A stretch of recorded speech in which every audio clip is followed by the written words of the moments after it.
Okay,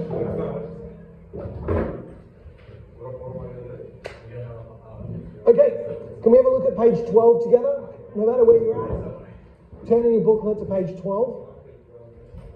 Let's have a look through this together. So we're looking at dominance matrices, and sometimes when we're looking at dominance matrices, even after calculating D squared and calculating matrix S, what does matrix S stand for? Supremacy matrix.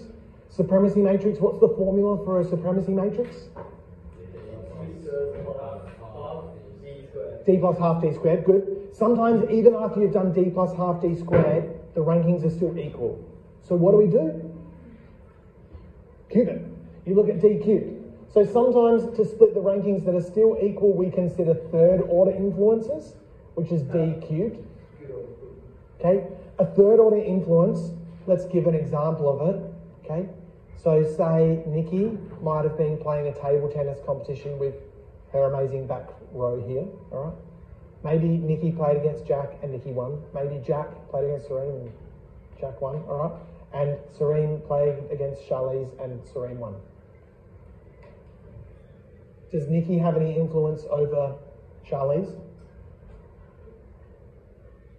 Nikki beat Jack, Jack beat Serene, Serene beat Charlize. Do you have any dominance over Charlize? Yeah. You do? What type of dominance do you have? How many steps is it? 1, 2, 3? That's what we would call a third order influence. All right, so third order influence. But is it really, is that really important? It's probably less important than a direct win, isn't it? So that's what this goes on to sort of talk about. The matrix D cubed describes, for example, how one player beat another, who beat another, who beat another. A third order influence. Clearly, it's more difficult to draw conclusions from this than by comparing the direct results. For this reason, we must give D squared and D cubed lower weightings than the direct influences. Notice also that D cubed has some non-zero elements on the leading diagonal. What's our leading diagonal? Is here. Okay. From the top left to the bottom right. This may seem odd because clearly A can't play themselves. These numbers occur because of cycles, such as A beating E, who beat B, who beat A. It does, however, indicate we shouldn't place as much importance on these higher order influences. So, when we're dealing with D cubed, you'll often see that they reduce the rankings of it. Now let's have a look at this discussion. The discussion question is, do you think it's reasonable to use matrices such as D cubed and D to the power of 4?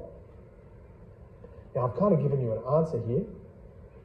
The answer for this is, in a dominant situation, powers higher than 2 can have cycles, non-zero elements, that may not be appropriate and therefore need to be dealt with carefully. So how do we deal with them carefully?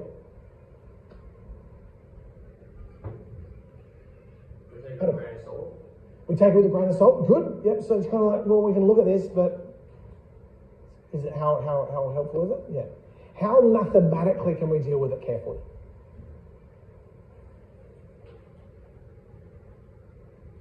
How did we deal with D squared carefully? What did we times it by? We gave it less weighting. Yeah. So giving it less weighting. So D cubed, third order dominance, and D to the power of 4, fourth order dominance should be given less weighting. All right?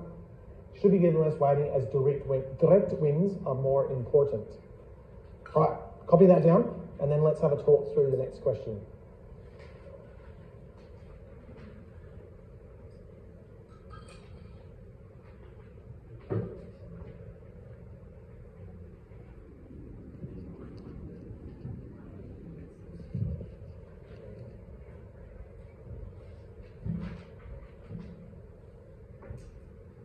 Does anyone have any questions on that?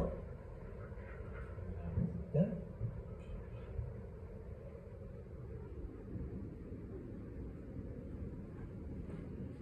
Right, what about question 2? What assumptions are we making when we use previous results to rank players for future tournaments?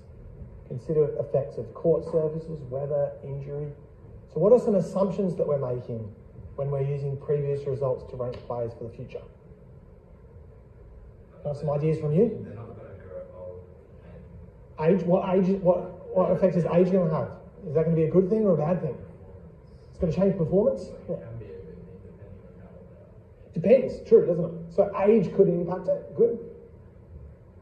What other assumptions are we making when using previous results?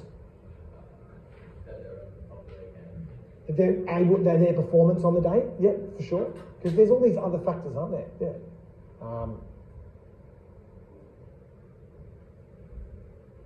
It's given some examples there.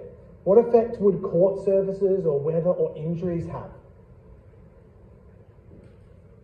What effect might that have?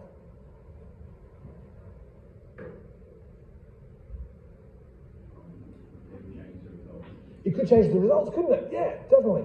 So, in reality, like if you're making a prediction for who's going to win like a sporting game or something like that, yes, you look at past results, but people also go, oh, but is this player in the team?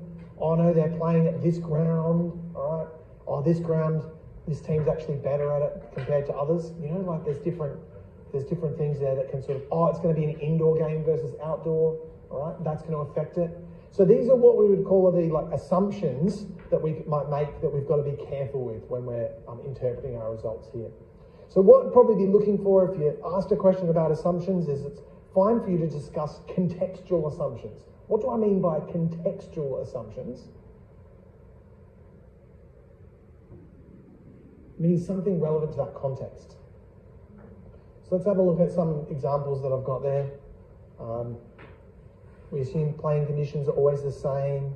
There aren't any injuries. We've talked about those things there. All right. What's a helpful general maths skill for you to learn when you're answering a worded question like that is don't just write 1 or 2 words. Give an answer that is linked to the context of the question that you're being asked about. All right? So make it really linked. And generally, as long as your answer is connecting, we're wanting to see that you can actually look at the, weaknesses or limitations of your analysis there. Any questions on that?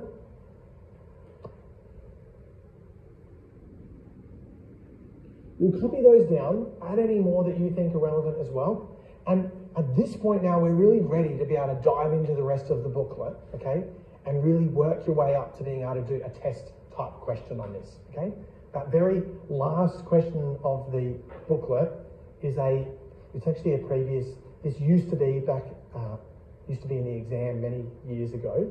So that's like a past exam question. So I'm trying to build you up to being able to do a test or exam type question. You remember this topic isn't in the exam at the end of the year, this year. It's not, but we are going to have a test on it. So the purpose of the rest of today's lesson is opportunity for you to work through the rest of the booklet, really dominate at this topic, pardon the pun. All right? Let's spend the rest of the lesson. Ask any questions along the way you got, and make sure you're checking your answers as well. Josh, I loved your arguments that you were having with everyone about whether you were right or wrong and why. That's learning when you're doing that. So good on you. All right, shall we dive into it? Let's do it.